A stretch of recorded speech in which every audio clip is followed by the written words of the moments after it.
Hi guys, সবাই কেমন আছেন? আশা করি ভালো আছেন। শীতের মৌসুমের এই দুধ চিতই পিঠার রেসিপি নিয়ে আপনাদের মাঝে আবার হাজির হলাম।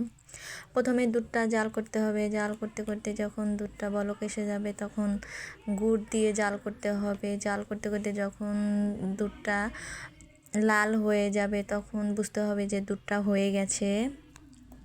তারপর আমরা চলে যাব পরবর্তী ধাপে। আটা গোলানো আর দেখানো হয়নি, ডাইরেক্ট পিঠা বানানো দেখানো হচ্ছে।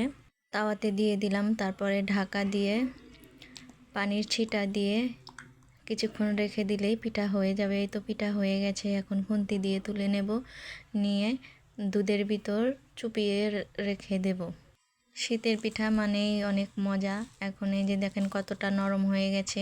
আমি খাচ্ছি, অনেক মজা। খেজুরের গুড় দিয়ে অনেক মজা। আমাদের এটা অনেক ভালো লেগেছে। তারপরে আমি ভুড়ি রান্না করছিলাম গরুর, সেটা দিয়ে চিতই পিঠা ট্রাই করলাম, সেটাও অনেক মজা। আপনারা অবশ্যই ট্রাই করবেন। ভিডিওটি ভালো লাগলে অবশ্যই ফলো দিয়ে লাইক কমেন্ট করে পাশে থাকবেন। সবাই ভালো থাকবেন, সুস্থ থাকবেন। ধন্যবাদ।